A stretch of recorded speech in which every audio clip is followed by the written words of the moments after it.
And you might wonder why I do that clap. It's so my wife can hear me, so she knows that I'm recording. Oh, you didn't know that. All right, this episode is Joe Rogan in awe at something that the mainstream media did, which I actually didn't know. Cole Hughes breaks down the situation. They're talking about a recent airstrike that was done by the Israelis that hit a hospital. And then a few hours went by and all of a sudden it wasn't the Israelis. And a few more hours went by and it wasn't a hospital. And a few more hours went by and it was a parking lot. And then the mainstream media actually did something that they really shouldn't be doing. They kind of played with the American public's emotions on this. But I'm going to let Coleman Hughes take that right now. Let's get into that. Very interesting what they decided to do. Solution could possibly be created that would somehow or another calm this down at this point. After that attack, it's so horrifying. But then the response is horrifying too, where who knows how many civilians have died in Gaza. Yeah. So we're terrified of both. And then there's this narrative that, what was the thing with the hospital? Oh, yeah. So this has been going on the past 48 hours. Basically what happened is the entire media, the Gaza Health Ministry, which is run by Hamas, said that Israel just bombed a hospital and killed 500 people. The entire media ran with this story. New York Times, BBC, everyone said 500 killed in Israeli airstrike on hospital. And obviously this is monstrous if so, right? Why would Israel bomb a hospital? Israel is known to have at least a policy of not bombing hospitals because Israel feels that it wants to generally respect what a war crime is, right? That's the policy at least. So this went viral. Then it turned out, actually, most likely, it actually turned out 100% the hospital wasn't bombed. It was the parking lot next to the hospital. So that was the first inaccuracy in the story. Then it turned out it's very, very unlikely to be an Israeli airstrike and was almost certainly not a Hamas rocket, but a Palestinian Islamic Jihad. This is the other Palestinian terror group in Gaza. They launched a bunch of rockets. One of them was a dud and landed in the hospital parking lot. And this is on video. Al Jazeera showed the video by accident, and that's how it's part of how it's been confirmed. What do you mean by accident? So they were showing this in real time. I think it happened at like 6:59 exactly. It's either 6:49 or 6:59. They were showing live footage of, or footage they had just taken of a bunch of rockets leaving the Gaza Strip to go to Israel, and one of the rockets, you could see it was screwy. It kind of blew up, and then you see a big explosion in Gaza right at that time. Turns out that's the exact time the hospital allegedly blew up. So that's how they knew it was a rocket from inside, an accidental rocket from inside Gaza, rather than the Israelis airstriking it. So then all the New York Times, BBC, they all started slowly changing their headlines from 500 killed in Israeli airstrike to 500 killed in blast to, at this point they may be saying parking lot next to hospital killed only 50 to 100 people. This is still an evolving story, and we're talking on Thursday. So by the time it didn't this actually hit the hospital itself. It hit the parking lot next to the hospital and did damage to the hospital? The latest is that the hospital is still standing, and it was only the parking lot next to the hospital, and a bunch of cars may have exploded as well.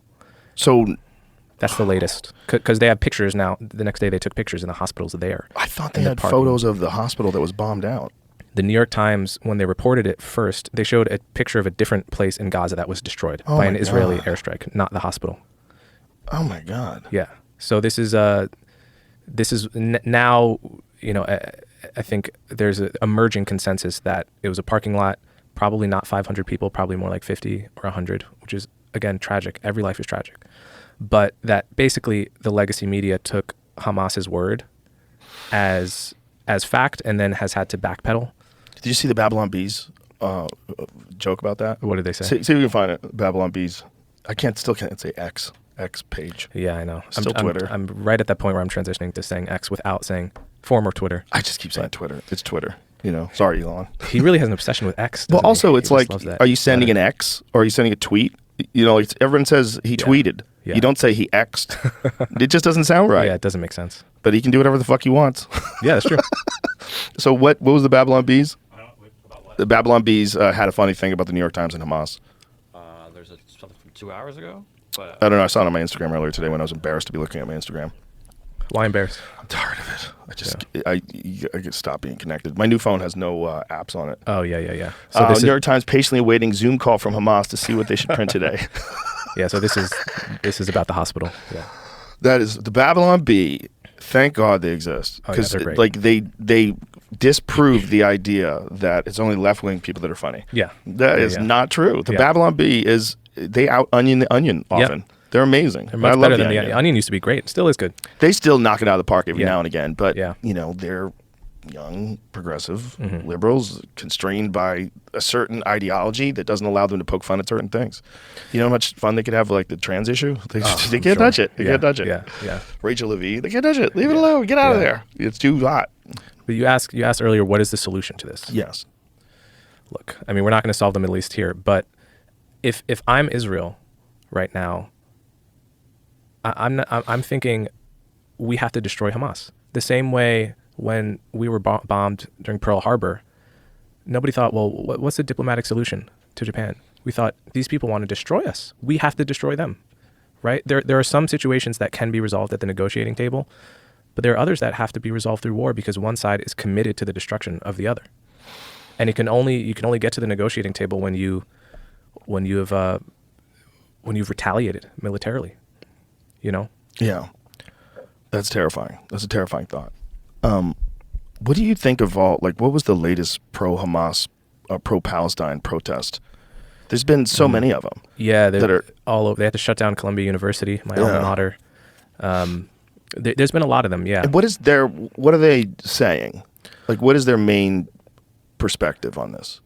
Their main perspective is that Israelis are colonizers in the Middle East, that Israelis are not the indigenous people, it's settler colonialism, and that resistance is justified and that we ought to side with the resistance. We ought to side with the resistance even when they go overboard. That's their basic perspective. Going overboard, that is a crazy way to justify shooting, paratrooping into a rave and just murdering people. Yeah. Execution style and rape and murder and torture and killing kids and explosions. And I was reading about these parents who were trying to find their son. They were hoping their son was still alive, but that he had gotten his arm shot off by a machine gun. He was in a bunker, and then he was captured. He was in some sort of a bomb shelter. They captured him, and they have no idea where he is. And they hope he's okay. Yeah. Like this, just the horrific idea that some peaceful civilian can just be targeted like you would shoot a monster. Not even an animal. You shoot an animal and eat it. Yeah. It's like a monster. Like, just gun that monster down. Leave it where it is. It's so scary that people are still willing to do things like that. But it is real. That's what we have to all understand. Like, you can have these utopian perspectives of how you think the world should be. And I side with a lot of what they think about the inequality of the world. I just have different solutions than them. My solution is not redistribution of wealth. My solution is figure out what's wrong with communities and rebuild them. The fact that we have these impoverished communities and that we've never spent any real engineering and money to try to solve these crises that have led to so many people coming out of these places and just being fucked from the jump and having no examples of people living good lives, no examples of people that aren't involved in crime, and just being swarmed by negativity and bad influences constantly. And the fact that we expect these people to rise past that is complete and total insanity. I agree. And almost always perpetrated by people that, just like you were talking about, people that have experienced peace most of their life, they have no idea that violence is inside of them or what violence really is. It's the same sort of thing. It's people that grew up where they really never had to worry about money. Maybe they weren't rich, but they weren't starving to death. They didn't have to worry about someone shooting them every day or killing their parents when they were on the way home from working or whatever the fuck the problem was. But for a large percentage of what we supposedly think of as a community, which is the United States, we should think of ourselves as a big community. We've ignored people that are fucked. It's like there's places that are just fucked, and we have to do something to fix that. If you don't do something to fix that, you're going to keep this disparity. You're going to keep this problem, and the problem is far more. It's more solvable than so many other things that we try to tackle. Like, we're trying to figure out how to cool the earth down. like that's great too, but let's fucking figure out how to make the country a better place. Instead of just saying that rich people are the problem. Instead of there's a lot of problems with rich people. There's a lot of problems with influence. There's a lot of problems with people that have the ability to change laws, and people that have the ability to sell you things that they know will kill you. They know are going to kill a certain number of you, and they can still sell them to you. They can just say, hey, some may believe it's not addictive. Right. Yay! And then they cut it loose. Well, here's the thing. People like to throw money at every problem. Yes. But they don't love to see how the money is being spent. So, for example, we could use Hamas as the example. So much money has been thrown at the Gaza Strip, and they use it instead of to build buildings and build water pipes. They dig up the water pipes and build rockets to go to Israel, right? But how about the money in Ukraine? This guy's very pro-Israel, and I really don't like anytime I'm biased about, like, I bring up Trump and I'm like, hey, let me just tell you right now, I love Trump. Like, I let you know the bias. This guy has a big bias towards Israel, which is fine. Because, like, even when I talk about it, I talk about that. Like, I have more friends who are Jewish and in Israel than I do who are Muslim, and zero friends in Gaza, or, you know what I mean? But he doesn't expose the bias. He just kind of acts like he's neutral. I really don't like that. But, again, let's just say, when we're talking about that whole money thing, what about Ukraine? Like, let's focus on Ukraine. They've been given more money. It seems like Gaza over the past 3 years has gotten 400, and this is surprising, $450 million from the U.S. Ukraine has gotten, I think they're saying 75 billion, but I feel like it's more close to 100 billion, just based on like the reports I get out over and over. Maybe I got a couple twice, and I thought they were different ones. I don't know, but they seem like they're pretty up there. They're like almost Elon Musk net worth type of thing. But I love that Joe said what he said just now. And I wish that he could say, because listen, he has constraints. He does. He can't say America first. But that's what he was saying just now. He was saying there really should be focus on America, because he's like rebuilding those communities. And why isn't anything happening? So, well, it's because of what you were just talking about in the first 5 minutes of the conversation. Everybody's eyes are on Israel. Everybody's eyes are on Ukraine. Everybody's eyes are everywhere else in the world except America. No other countries are taught to do that. Africa has no clue what's going on in the U.S. South America could care less, unless you're like caught up in politics and you're into Trump. A lot of those people in South America are really into Trump because obvious reasons. He's amazing. But my bias, But no other countries are doing that. No other countries are like, what's going on in America? Let's figure out how we can fix it. It's like you're focused on how to fix the Middle East. It's like, yeah, that's why you never see communities get torn down and built back up 100 times better, and you never will until that stops. But it's not the American public that does it to themselves. It's actually the media that does it. The media just pushes and pushes and pushes as much as they can to make sure your eyes go everywhere but the real problems. He was so close to saying America first. He was so close. He's saying everything but America first, because if he said that, it'd be like, well, xenophobic, anti-Semitic Joe Rogan, who's also anti-Muslim, says that Americans should be focusing solely on America. It would be terrible for him. There'd be a bunch of smear campaigns that come after him, but it's really something that someone with a huge platform needs to say. Just, it needs to be done. Like, I say it all the time, but it's like, I'm not huge yet, but yeah, very interesting. And going back to the hospital, how interesting is it? Not even interesting. How terrifying is it that the mainstream media will do that? They wanted you to see a hospital blown up. So they said, do we have any images? Do we have any images? And they said, no. Well, do we have anything that looks kind of like that? Do we have a blown up building or anything? Yeah, we have one of those. Okay, let's use that. Just until we get the actual image. That's crazy.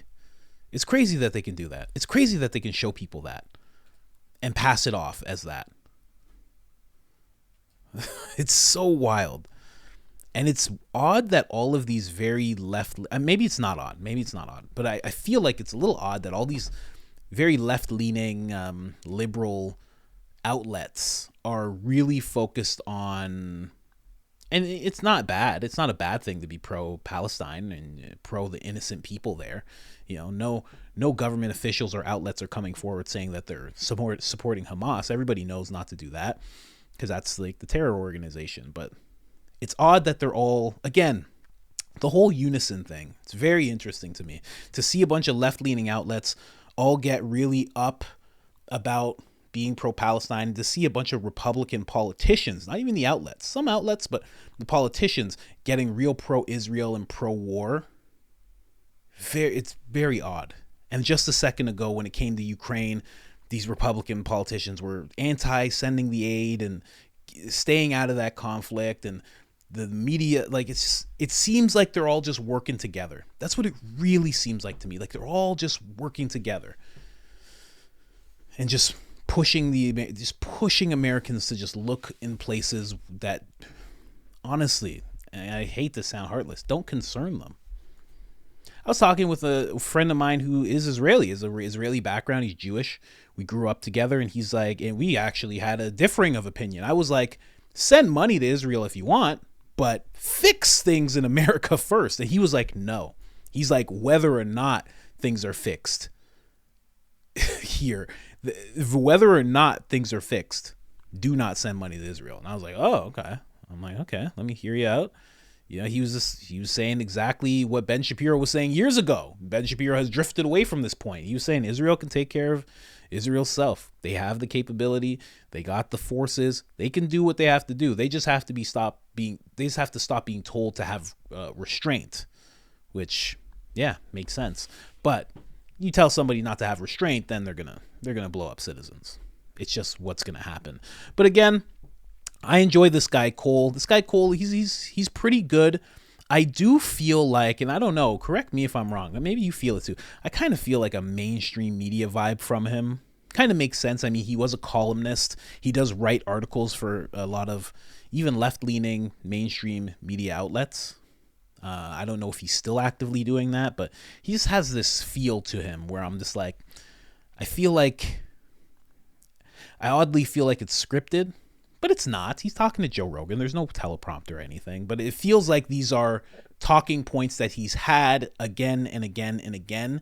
And it doesn't feel like he's doing what Joe's doing, which is formulating thoughts as he's being introduced to a topic, as he brings it up, as they're speaking about it. It feels different.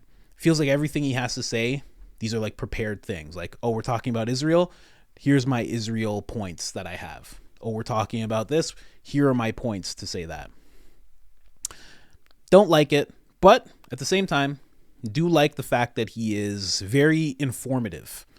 And I know that information has a bit of a bias, but that's okay because I'm strong-minded enough to see the bias. You know, I hope you are too. I really hope you are too. And I do try to be honest about my biases. I do try to open up about that. I never keep it secret. You know what I mean? Hey, just so you know, I'm reading this book. I got a bunch of books. I'm starting with this one. If you've ever read this book, don't tell me how it ends, but let me know how it is. I'm starting today. I got 1984. I got Animal Farm. I have Brave New World. I have a bunch of books from Nietzsche that Jordan Peterson suggested.